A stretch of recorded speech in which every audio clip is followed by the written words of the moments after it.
So this is what we know at this point. Around 6:40 this morning, we began to get calls from the 7300 block of Maury Road. Those reports were for an active fire as well as an active shooter outside.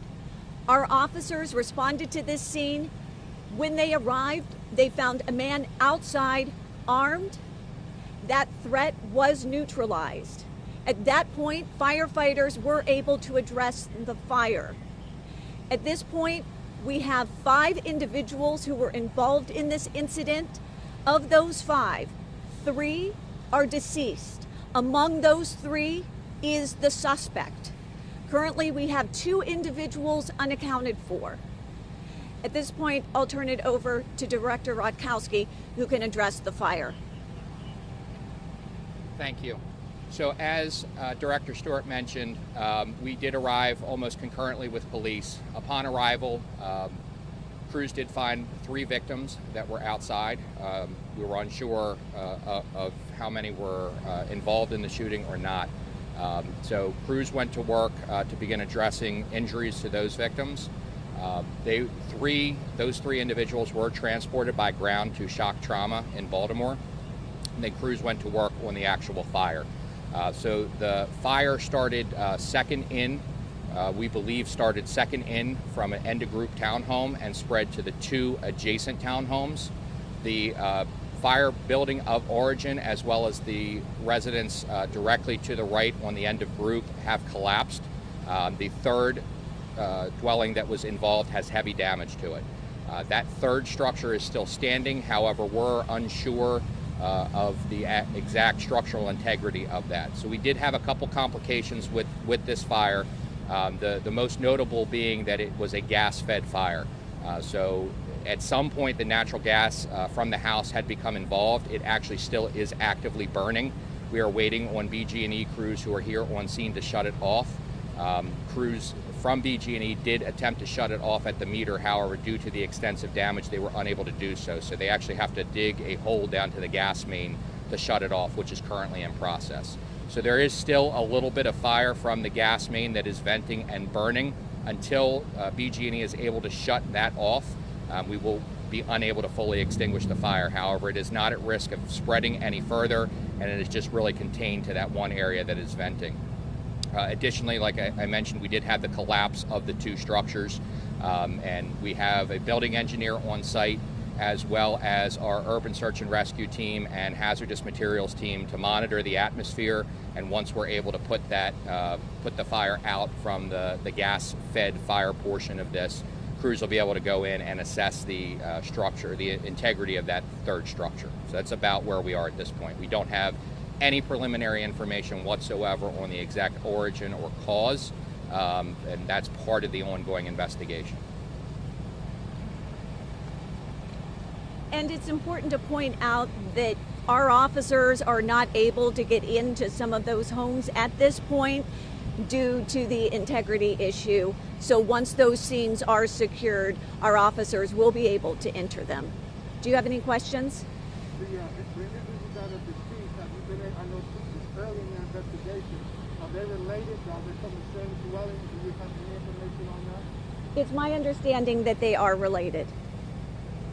Did you say if they were women, children, men, or any of At this point, all we can say is that we have 5 individuals who were involved, and of those, 3 are deceased. Among them is the shooter, and that we know is a male. Any of your police officers injured in the exchange? No.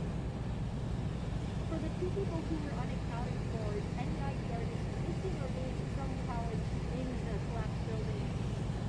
At this point, that's what we're trying to confirm.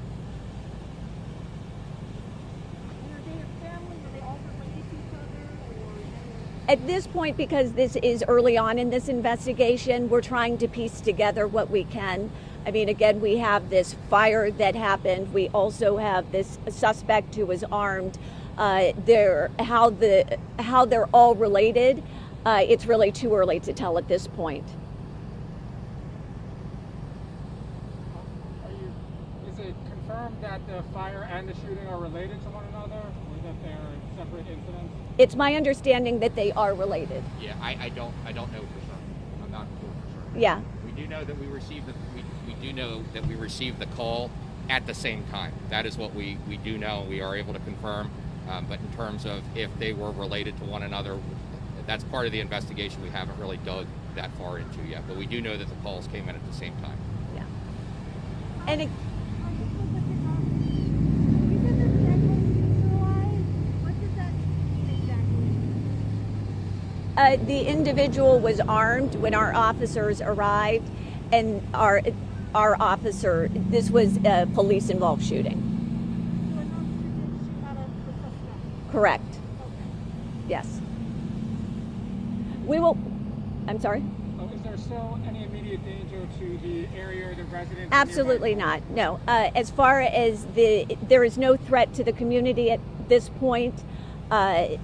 Again, as I mentioned earlier, when our officers arrived, the threat that did exist was neutralized. And Oh, sorry. I also meant in terms of the gas-fed fire as well. Sure. So like I said, we actually want that fire to continue to burn right now, because that means that gas is venting itself.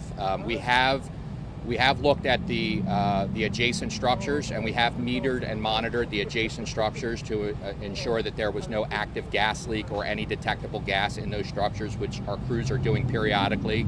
We have not found any active gas leaks in any of the adjacent structures. So as far as that's concerned, no, we're monitoring that, but there is no current risk to any of the residents. How many of your personnel are on the scene? So this was a 2-alarm fire, and I'd have to go back and do the actual count, but usually 2 alarms roughly equates to about 40 pieces of equipment and roughly about 120 to 150 firefighters in some sort of capacity. When you mentioned there was gas, just so I understand, that's in one of the adjacent homes. That wasn't in the home that originally.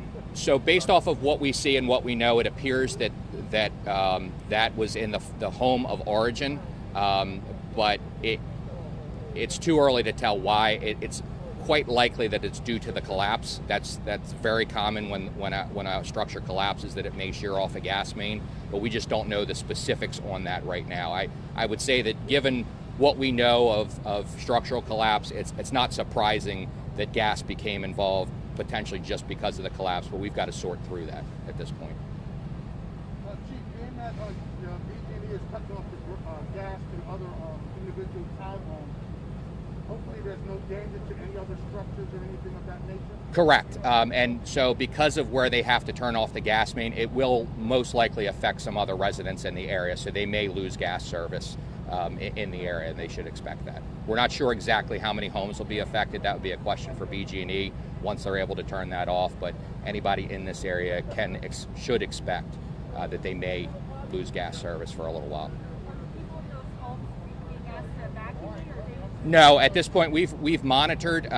We've sent crews in, and we're periodically doing that. So if they're inside, we haven't had anybody adjacent to the structure that was on fire. We've had a couple of those houses evacuate out of caution, but the other ones we've been able to isolate, and no, those folks are remaining at home right now. How many others fired At this point, that is under investigation. That's part of this ongoing investigation. Not at this point. Again, this is a rapidly evolving case and investigation. Once we do have that information, we'll be sure to share it with you. And we'll provide you updates later in the day. Thank you.